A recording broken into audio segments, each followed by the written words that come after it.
എൻ്റെ പേര് മീനി ജോസ്. ഞാൻ എറണാകുളം അങ്കമാലി അതിരൂപത കുറ്റുപുഴ ഇടവകയിൽ നിന്ന് വരുന്നു. ഞാൻ കുവൈറ്റിലൊരു നേഴ്സായിട്ട്, മിനിസ്ട്രിയിൽ നേഴ്സായിട്ട് വർക്ക് ചെയ്യുകയായിരുന്നു. 2022 ഓഗസ്റ്റിലാണ് ഞാൻ ആദ്യമായിട്ട് ഓൺലൈനിൽ ഉടമ്പടി എടുക്കുന്നത്. എൻ്റെ ഒരു കൊളീഗ് വഴിയായിരുന്നു ഞാൻ കൃപാസനത്തെക്കുറിച്ച് അറിയുന്നതും ഉടമ്പടി എടുക്കുന്നതും. എല്ലാവരെയും പോലെ തന്നെ എനിക്കും എൻ്റെ ഫാമിലിയുടെ ഒപ്പം പുറത്ത് വിദേശത്ത് എവിടെയെങ്കിലും പോയി ഒരുമിച്ച് ജീവിക്കാൻ വേണ്ടിയായിരുന്നു ഞാൻ ഉടമ്പടി എടുത്തത് ഓൺലൈനിൽ OET പഠിക്കാൻ വേണ്ടി. എൻ്റെ ഫസ്റ്റ് നിയോഗം OET പഠിക്കാൻ വേണ്ടിയായിരുന്നു. അതിനുശേഷം ഓഗസ്റ്റിൽ ഞാൻ ഓൺലൈനിൽ ഉടമ്പടി എടുത്തു. ഒക്ടോബറിൽ ഞാൻ ഇവിടെ വന്നു തീർത്ഥാടന ഉടമ്പടി എടുത്തു. അപ്പോൾ ഞാൻ OET ഞാൻ നിയോഗമായിട്ട് വെച്ചിരുന്നു. ഞാൻ 2 മൊഡ്യൂളാണ് ഞാൻ പാസ്സായുള്ളൂ. പിന്നെ ഞാനത് വിട്ടു, ഞാൻ ഉപേക്ഷിച്ചു. എന്നുവെച്ചാൽ എൻ്റെ ഏറ്റവും വലിയ ആഗ്രഹമായിരുന്നു എനിക്ക് ഫാമിലിയുടെ ഒപ്പം എവിടെയെങ്കിലും ഒരുമിച്ച് ജീവിക്കണമെന്ന്. ഞാൻ കുവൈറ്റിലും ഫാമിലി ഇവിടെ നാട്ടിലായിരുന്നു. അതുകൊണ്ട് എനിക്ക് ഒരുമിച്ച് ജീവിക്കണമെന്ന് വലിയൊരു ആഗ്രഹമായിരുന്നു. ഒരു കുഞ്ഞുണ്ട്, 4 വയസ്സുള്ള കുഞ്ഞുണ്ടായിരുന്നു. ഞാൻ നിയോഗം വെച്ചതിലുപരി ഞാൻ നിയോഗം വയ്ക്കാത്ത കാര്യങ്ങളാണ് മാതാവ് എനിക്ക് നടത്തി തന്നത്. എനിക്കൊരു 25 ഇയേഴ്സ്, മോർ ദാൻ 25 ഇയേഴ്സ് എനിക്ക് തലവേദന ഉണ്ടായിരുന്നു. മൈഗ്രെയിൻ അല്ല, പക്ഷെ ഞാൻ കഴിക്കാത്ത മരുന്നുകളില്ല. ഹോമിയോ, ആയുർവേദം, ഇംഗ്ലീഷ് എല്ലാം കഴിക്കുമായിരുന്നു. പക്ഷേ തലവേദനയ്ക്കൊരു കുറവുണ്ടായിരുന്നില്ല. തലവേദന എപ്പോഴും വീക്കിലി വരും. വന്നാൽ തന്നെ ഒരു 2 to 3 ടാബ്ലറ്റ്സ് എനിക്ക് കഴിക്കേണ്ടി വരും. ലൈറ്റ് കാണാനോ ഫുഡ് കഴിക്കാനോ സൗണ്ടോ ഒന്നും എനിക്ക് ബുദ്ധിമുട്ടായിരുന്നു. 10 ഇയേഴ്സ് ബാക്ക് ഞാനൊരു റിട്രീറ്റ് കൂടിയായിരുന്നു. ആ സമയത്ത് എൻ്റെ ഒരു ഹാഫ് തലവേദന മാറി. എന്നാലും പൂർണ്ണമായിട്ട് മാറിയിട്ടുണ്ടായിരുന്നില്ല. ഈ ഉടമ്പടി എടുത്തതിന് ശേഷം എൻ്റെ തലവേദന പൂർണ്ണമായിട്ടും മാറി. ഇൻ കേസ് എനിക്ക് വന്നാൽ തന്നെ ഞാൻ ഉടമ്പടി തൈല് ഞാൻ വിശ്വാസപ്രമാണം ചൊല്ലി ഞാൻ നെറ്റത്ത് വരിക്കും. എനിക്ക് പെട്ടെന്ന് എനിക്കറിയില്ല, എനിക്ക് പെട്ടെന്ന് എൻ്റെ തലവേദന മാറിക്കിട്ടുമെന്ന്. അതാണ് എനിക്ക് ആദ്യമായിട്ട് ഉടമ്പടിയിലൂടെ എനിക്ക് കിട്ടിയത്. ഞാൻ ഉടമ്പടിയിൽ വെച്ച നിയോഗം അല്ല അത്. എൻ്റെ നിയോഗം വെച്ചിട്ടുണ്ടായിരുന്നില്ല. OET ഞാൻ വെച്ചായിരുന്നു, പക്ഷേ ഈ നിയോഗം ഞാൻ വെച്ചിട്ടുണ്ടായിരുന്നില്ല. ഇതാണ് എനിക്ക് ആദ്യമായിട്ട് മാതാവ് തന്ന ഒരു അനുഗ്രഹം. പിന്നീട് ഡെലിവറിക്ക് ശേഷം എനിക്ക് യൂറിൻ ഹോൾഡ് ചെയ്യാൻ പറ്റുമായിരുന്നില്ല. അതൊരു വളരെ ബുദ്ധിമുട്ടായിരുന്നു. ഒരു 3 കൊല്ലം എനിക്ക് വളരെ ബുദ്ധിമുട്ടായിരുന്നു. ഈ നിയോഗം എനിക്ക് മാതാവ് നടത്തി തന്നു. എനിക്കിപ്പോൾ യാതൊരു ബുദ്ധിമുട്ടില്ല. പിന്നെ എൻ്റെ ഫസ്റ്റ് ഉടമ്പടി ഞാൻ പുതുക്കിയ സമയത്ത്, പുതുക്കുന്നതിന് മുന്നേ ഒരാഴ്ചയ്ക്ക് മുന്നേ എൻ്റെ ഡാഡി പ്രോസ്റ്റേറ്റ് പ്രോബ്ലമായിട്ട് ഇൻഫെക്ഷൻ കൂടി ഹോസ്പിറ്റലിൽ അഡ്മിറ്റായി. അതിനുശേഷം ഞാൻ ഇവിടെ വന്ന് എൻ്റെ ഉടമ്പടിയിൽ ഞാൻ ഫസ്റ്റ് നിയോഗമായിട്ട് ഞാനത് വെച്ചായിരുന്നു. ഡോക്ടർ പറഞ്ഞായിരുന്നു സർജറി വേണം, ഇൻഫെക്ഷൻ കൂടിയിരിക്കുകയാണ്, ആൻറ്റിബയോട്ടിക് കഴിച്ച് പിന്നീട് ഫോളോ അപ്പിന് വരുമ്പോൾ സർജറി ചെയ്യാന്നുള്ള രീതിയിൽ. ആ നിയോഗം ഞാൻ ആദ്യമായിട്ട് ഫസ്റ്റ് നിയോഗമായിട്ട് അത് വെച്ചായിരുന്നു. ഡാഡിയുടെ ഈ പ്രോസ്റ്റേറ്റിൻ്റെ പ്രോബ്ലം 10 ഡേയ്സ് മരുന്ന് കഴിച്ചു. ഫോളോ അപ്പിന് ചെന്നപ്പോൾ ഡോക്ടർ പറഞ്ഞു എല്ലാം ഓക്കെ ആയി, നോർമലായി, ഒരു 1 മന്ത് ടാബ്ലറ്റ് എടുത്താൽ മതി എന്ന് പറഞ്ഞു. ഇപ്പോൾ അത് 2023 ഏപ്രിലായിരുന്നു. അതിനുശേഷം ഇതുവരെയും ഡാഡിക്കൊരു പ്രോബ്ലം പിന്നീട് വന്നിട്ടില്ല, സർജറിയും ചെയ്തിട്ടില്ല.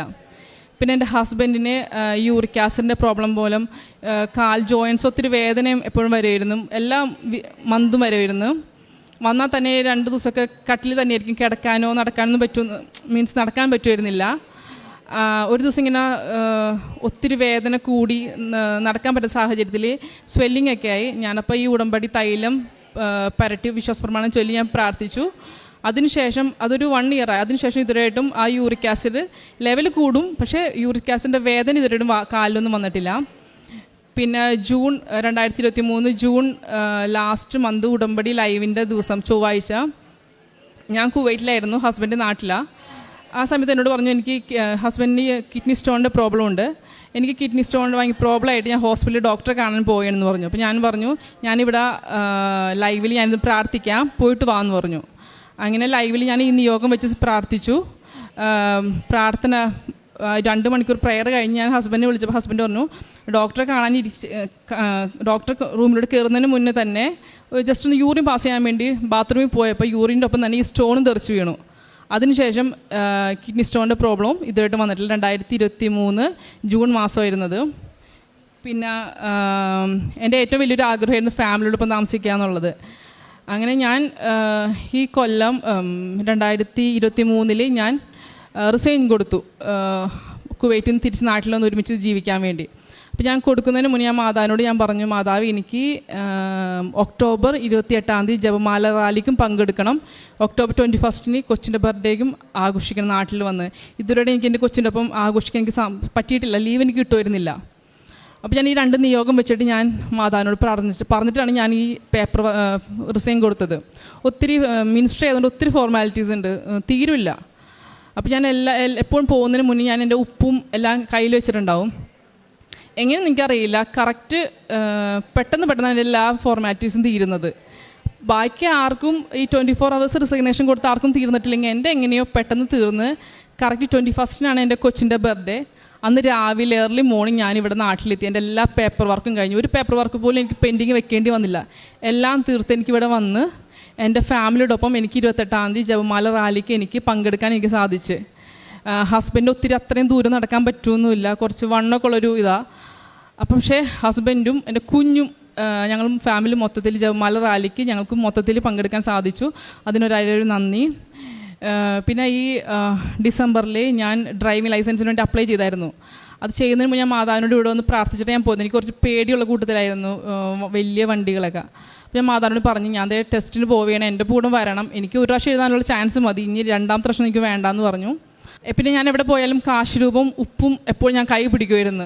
കാശ് രൂപ എൻ്റെ കഴുത്തിൽ തന്നെ ഉണ്ടാവും, ഉപ്പ് ഞാൻ എപ്പോഴും പോകും. ഏത് ഓഫീസിന് മുമ്പിൽ എവിടെ പോയാലും ഞാൻ ഈ ഉപ്പിട്ട് പ്രാർത്ഥിച്ച ശേഷമാണ് ഞാൻ കയറാറുള്ളൂ. പിന്നെ ഈ ഡ്രൈവിംഗ് ടെസ്റ്റിന് പോകുന്ന അന്ന് സീറ്റിൽ ഞാൻ കുറച്ച് ഉപ്പ് തരി ഇട്ടായിരുന്നു. മാതാവിനോട് രാവിലെ ഞാൻ പറഞ്ഞു, മാതാവ് വണ്ടി ഓടിച്ചാൽ മതി, ഇപ്പുറത്ത് ഉണ്ണീഷോനെ എടുത്തിക്കോ. അപ്പോൾ പിന്നെ ഉണ്ണീഷോ പാസ്സാക്കി തന്നോളൂല്ലോ. 2 വീലർ ഓക്കെ ആയി. 4 വീലർ എടുത്തു. റോഡ് എടുക്കുന്ന സമയത്ത് എനിക്ക് പെട്ടെന്നൊരു വെപ്രാളം കൂടി എൻ്റെ മൊത്തത്തിൽ തെറ്റിപ്പോയി. സാധാരണ ഇൻസ്പെക്ടർ ഇറക്കി വിടും, പക്ഷെ എന്നോട് പറഞ്ഞു നിർത്തിയിട്ട് 1 വർഷം കൂടി എടുത്തോ, കുഴപ്പമില്ല എന്ന് പറഞ്ഞു. അങ്ങനെ എടുത്തു. ഞാൻ പാസ്സായി. അതിന് 1000 വരെ നന്ദി. പിന്നെ ഞാൻ ഈ ഫെബ്രുവരി വെച്ച് വന്ന് ഉടമ്പടി ഞാൻ പുതുക്കിയായിരുന്നു. ഞാൻ ഉടമ്പടിയിൽ പുതുക്കുന്ന നിയോഗങ്ങൾക്കുപരി എനിക്ക് മാതാവ് ഒത്തിരി അനുഗ്രഹങ്ങൾ എനിക്ക് തരുന്നത്, എനിക്കും എൻ്റെ ഫാമിലിക്കും. ദിവസം ഞാൻ രാവിലെ പള്ളിയിൽ പോകും. പള്ളിയിൽ പോകുന്നതിന് മുന്നേ ഞാൻ പറഞ്ഞ് പ്രാർത്ഥിക്കും. ആ മാതാവിൻ്റെ കയ്യിൽ എൻ്റെ കാര്യങ്ങൾ വെക്കും, ഇന്ന കാര്യങ്ങളാണെന്ന് പറയും. പക്ഷേ ഞാൻ ചിലതൊക്കെ വിട്ടുപോയിട്ടുണ്ടെങ്കിലും അന്ന് നടക്കേണ്ട കാര്യങ്ങളും പോലും മാതാവ് എനിക്കും എൻ്റെ കുടുംബത്തിന് ചെയ്തു തന്നിട്ടുണ്ട്. ഇപ്പോഴും ഒരു പ്രത്യേക സംരക്ഷണമാണ്. അതുകൊണ്ട് ഞാൻ ഈ ഫെബ്രുവരിയിൽ ഉടമ്പടി പുതുക്കിയപ്പോൾ നിയോഗങ്ങളൊന്നും വെച്ചില്ല. ജീവിതാവസാനം വരെ കുടുംബത്തോടൊപ്പം വിശുദ്ധിയിൽ ജീവിക്കാൻ മാത്രമേ ഞാൻ നിയോഗം വെച്ചോളൂ. എന്നാൽ എന്താണെന്ന് വെച്ചാൽ മാതാവ് അതിൽ ഉപരി നമുക്ക് ഓരോ ആഗ്രഹങ്ങൾ ചെയ്തു തരുന്നുണ്ട്, ഓരോ പറയാത്ത കാര്യങ്ങളും പോലും ചെയ്തു തരുന്നത്. പിന്നെ 5:30 ആദ്യമൊക്കെ ഞാൻ ഉടമ്പടി ഫസ്റ്റ് എടുത്ത സമയത്ത് 5:30 എണീക്കും, പക്ഷെ എന്നാലും ചില സമയത്തൊക്കെ വിട്ടുപോകും. പിന്നീട് 2ാമത് ഉടമ്പടി പുതുക്കിയതിന് ശേഷം തുടങ്ങി എൻ്റെ അലാറം ഓഫായി പോയാലും തന്നെ ആരും വന്ന് എന്നെ എണീപ്പിക്കും. കറക്റ്റ് ആ 5:15 സമയത്ത് എന്നെ എണീപ്പിച്ച് എന്നെ പ്രാർത്ഥിപ്പിക്കുമായിരുന്നു മാതാവ്. പിന്നെ ഒത്തിരി എനിക്കും എൻ്റെ കുടുംബത്തിൽ ഒത്തിരി അനുഗ്രഹം തന്നിട്ടുണ്ട്. പിന്നെ കാരുണ്യ പ്രവർത്തികൾ ഇവിടെ നിന്ന് പത്രം എക്സ്ട്രാ വാങ്ങിച്ച് ഞാൻ കൊണ്ടുപോയി ബസ് സ്റ്റാൻഡ്, പള്ളികൾ, പിന്നെ എല്ലാവർക്കും ഞാൻ അങ്ങനെ വിതരണം ചെയ്യുമായിരുന്നു. എനിക്ക് രോഗികളെ പോയി നോക്കാനൊന്നും എനിക്ക് സമയം കിട്ടിയിട്ടില്ല ഇതുവരെയായിട്ടും. ഓർഫണേജിലും ഓൾഡ് ഏജ് ഹോമിലൊക്കെ പോയിട്ടുണ്ട്. അല്ലെങ്കിൽ ഹോസ്പിറ്റലിൽ പോയി പേഷ്യൻസിന് ഞാൻ പേപ്പർ കൊടുത്തിട്ടുണ്ട്, പക്ഷെ അവരോട് ഞാൻ കുറച്ച് നേരം സ്പെൻഡ് ചെയ്യുക ഒന്നും എനിക്ക് അങ്ങനെ സമയം കിട്ടിയിട്ടില്ല. പിന്നെ കാരുണ്യ പ്രവർത്തികൾ എന്നാൽ കഴിയും വിധം ഞാൻ ധനസഹായമായിട്ട് ഞാൻ എപ്പോഴും ചെയ്യാറുണ്ട്. ഈ ഉടമ്പടി എടുത്തതിന് ശേഷം ഞാൻ ആദ്യം ഉടമ്പടി എടുത്ത ശേഷം കറക്റ്റ് ടൈമർ വെച്ചായിരുന്നു ഞാൻ ബൈബിൾ വായിച്ചുകൊണ്ടിരുന്നത്. കറക്റ്റ് 1/2 മണിക്കൂറാകുമ്പോഴേക്കും ഞാൻ നിർത്തുമായിരുന്നു. ഉടമ്പടി പുതുക്കി ഫസ്റ്റ് പുതുക്കിയതിന് തുടങ്ങി എനിക്ക് ഈ ബൈബിൾ വായിക്കാൻ ഭയങ്കര ഇൻട്രസ്റ്റാണ്. ഞാൻ 1/2 മണിക്കൂറല്ല വായിക്കുന്നത്. ഞാൻ അച്ഛൻ പറഞ്ഞതുപോലെ 10 മിനിറ്റ് എനിക്ക് തോന്നുമ്പോൾ ഞാൻ ഈ ബൈബിൾ എടുത്ത് വായിക്കും. അത് ചിലപ്പോൾ 1 മണിക്കൂർ 2 മണിക്കൂർ. പക്ഷേ അത് എനിക്കിപ്പോൾ പുതിയ നിയമത്തിനേക്കാളും പഴയ നിയമമാണ് എനിക്ക് ഭയങ്കര ഇൻട്രസ്റ്റാണ് എനിക്ക് വായിക്കാനും. അപ്പോൾ ഈ ബൈബിളിനെ കുറിച്ച് ആരെങ്കിലുമൊക്കെ പറയുമ്പോൾ ഞാൻ പറയും ബൈബിൾ വായിച്ചു തുടങ്ങി. ജീവിതം മരിക്കുന്നതിന് മുന്നേ 1 പ്രാവശ്യമെങ്കിലും ബൈബിൾ വായിക്കാൻ ഞാൻ എൻ്റെ എല്ലാ ഫ്രണ്ട്സിനോടും എൻ്റെ ഫാമിലി മെമ്പേഴ്സിനോടൊക്കെ ഞാൻ പറയാറുണ്ട്. മാതാവും ഉണ്ണീഷവും എനിക്കും എൻ്റെ കുടുംബത്തിന് ഒത്തിരി അനുഗ്രഹങ്ങൾ തന്നിട്ടുണ്ട്, ഇപ്പോഴും തന്നുകൊണ്ടിരിക്കുകയാണ്. എല്ലാത്തിനും ഞാൻ നന്ദി പറയുന്നു. ദൈവത്തെ സ്നേഹിക്കാൻ, വിശ്വസിക്കാൻ, ജീവിക്കാൻ ഒക്കെ നമ്മെ സഹായിക്കുന്നതാണ് ഉടമ്പടി. ഉടമ്പടിയിലൂടെ വെച്ച നിയോഗങ്ങളല്ല, അതിനേക്കാൾ അപ്പുറമാണ് ദൈവം തൻ്റെ ജീവിതത്തിലും തൻ്റെ കുടുംബത്തിലേക്കും തന്നുകൊണ്ടിരിക്കുന്നത് എന്നുള്ളതാണ് അനുഭവ സാക്ഷ്യത്തിലൂടെ ഈ മകൾ പങ്കുവയ്ക്കുമ്പോൾ നമുക്ക് മനസ്സിലാവുക. അങ്ങനെ നമ്മുടെ ജീവിതത്തിൽ നാം വെക്കുന്ന കുറേ നിയോഗങ്ങളായിരിക്കില്ല തമ്പുരാൻ്റെ പദ്ധതികൾ. അതാണ് നാം ഇവിടെ ചിന്തിക്കേണ്ടത്. അങ്ങനെ ദൈവത്തിനറിയാം നമ്മുടെ ജീവിതത്തിൽ എന്താണ് ഏറ്റവും ആവശ്യമായിട്ടുള്ളതെന്ന്. അവിടെ തമ്പുരാൻ നമ്മെ തൊടും.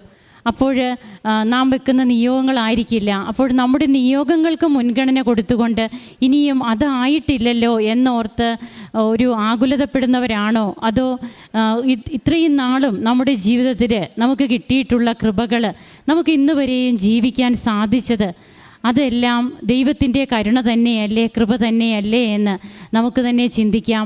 അങ്ങനെ നമ്മുടെ ജീവിതത്തിൽ ദൈവം തരുന്ന കൃപകൾക്ക് നന്ദി പറയുവാൻ ഉടമ്പടി ജീവിതത്തിലൂടെ നമ്മെ കൈപിടിച്ചുയർത്തുകയാണ് ദൈവം. ഒരു പടി കൂടി നമ്മൾ എന്താണെന്നും നമ്മൾ ആരാണെന്നും ദൈവവുമായിട്ടുള്ള നമ്മുടെ ബന്ധം എത്രമാത്രം പിൻപിലായിരുന്നു, ഇനി നമ്മൾ എങ്ങനെ മുൻപോട്ട് ദൈവത്തിൻ്റെ കരം പിടിച്ച് നമുക്കൊന്നും ലഭിച്ചില്ലെങ്കിലും ആ ദൈവം മാത്രം മതി എന്നുള്ള ചിന്തയോടെ ദൈവസ്നേഹത്തോടെ പോകുവാനൊക്കെ ഉടമ്പടി നമ്മെ സഹായിക്കും. തങ്ങളുടെ ജീവിതത്തിലെ നിയോഗങ്ങളൊന്നും സാധിച്ചില്ലെങ്കിലും ഉടമ്പടി പുതുക്കി കഴിയുമ്പോൾ പിന്നീട് കിട്ടുന്ന ഒരു സംരക്ഷണം, ആ സംരക്ഷണത്തിലൂടെ ഇനി എനിക്കെല്ലാം സാധിക്കും എന്നുള്ള ഒരു ആത്മധൈര്യം, ഇതൊക്കെ ഉടമ്പടി തന്നെ നമുക്ക് നൽകുന്ന ഉറപ്പാണ്. താൻ കൂടെയുണ്ടാകും എന്നുള്ള കർത്താവിൻ്റെ വാഗ്ദാനമാണ്. നമുക്ക് കരങ്ങളടിച്ച് ഈശോയ്ക്കും അമ്മയ്ക്കും നന്ദി പറയാം, ദൈവത്തെ ആരാധിക്കാം, മഹത്വപ്പെടുത്താം. അത്യപൂർവ ദൈവാനുഭവങ്ങൾ ഇനി നിങ്ങൾക്കും സ്വന്തം. ഈ യൂട്യൂബ് ചാനൽ ഇതുവരെ സബ്സ്ക്രൈബ് ചെയ്തിട്ടില്ലെങ്കിൽ ഇപ്പോൾ തന്നെ സബ്സ്ക്രൈബ് ചെയ്യുക. ഈ വീഡിയോ ഇപ്പോൾ തന്നെ നിങ്ങളുടെ സുഹൃത്തുക്കൾക്ക് ഷെയർ ചെയ്തുകൊണ്ട് കർത്താവിന്റെ പ്രേക്ഷിതരാകുക.